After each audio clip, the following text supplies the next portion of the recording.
And I'm glad to be here to know that because of the Bulletproof Vest Partnership Grant Program, the Department of Justice recently provided federal financial support for the 1 millionth Bulletproof Vest for state and local law enforcement officers from coast to coast. That's a vest like this. And now when Ben Nighthorse Campbell and I started out doing this, one Republican, one Democrat, but both of us had experience in law enforcement in our states. We said, this is something we can do to help. And we started that program.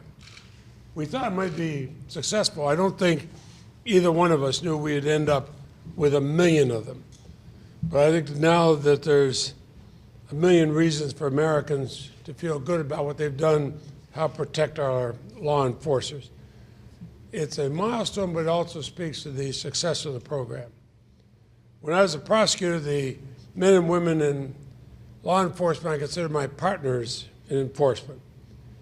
And I remember, and I talked to somebody about this earlier, major city, I'm walking down the street, police officer comes up to me and says, actually the city was Denver, and says, "Are you Senator Leahy?"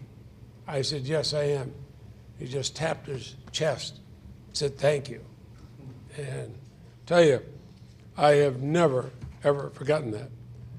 So I've told Senator Nighthorse Campbell about this, and he has told me that he's considered one of the things he's most proud of during his time here in the Senate. We know it saves lives. The Government Accountability Office says it's saved thousands of lives. I remember one police officer who testified, told us how much he loved his family, who were there in the Judiciary Committee hearing the testimony. Then he holds up the vest, and you can see the 2 slugs still in it. He says, "Because of this, I still see my family. If it hadn't been for it, I never would have seen them again." So we've had in my own state of Vermont, it's a very rural area where police officers often arrive on the scene with the backup 20, 30 minutes away if there is backup. And we've been able to give 3,900 vests in our little state because of this. Today, most departments, you're going to have your vehicle, you're going to have your radio, you're going to have your weapon, but you're also going to have your vest. It's that part of what you do. I know that Attorney General Holder and the Department of Justice worked to strengthen this. Jim Birch with the department here today helped us recognize this. Congress have helped us with this. In May, the Judiciary Committee voted overwhelmingly, Republicans and Democrats, to pass a new Bulletproof Vest reauthorization for another 5 years. I worked with Senator Coons and Senator Grassley, Senator Feinstein to make sure we had that. And it is a good one. Normally something that would then go on the floor and pass by voice vote. I'm sorry that we have 1 or 2 senators holding it up. I wish those who are trying to hold it up would spend an evening riding around with a police officer, or even more, walk a beat with a police officer at midnight and then ask whether they think they need the bulletproof vest or not. So I know it saves lives. Ladies and gentlemen, good afternoon. My name is Sergeant David Spicer.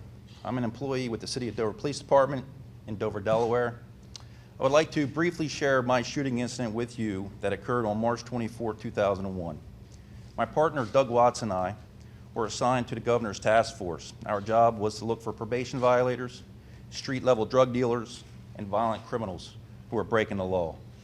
On this evening, I observed what I believed to be a hand-to-hand drug transaction between 2 subjects.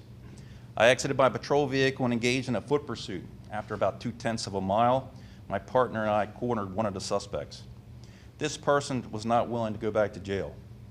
The suspect began to run again, and as I was about to apprehend him, he displayed a .45 caliber handgun and shot me at point-blank range. With the barrel 3 inches from my left arm, he shot me 2 times. One round shattered my left arm, the second round severed my brachial artery. I still managed to tackle the suspect and fell on top of him. While on top of him, the suspect shot me 2 more times.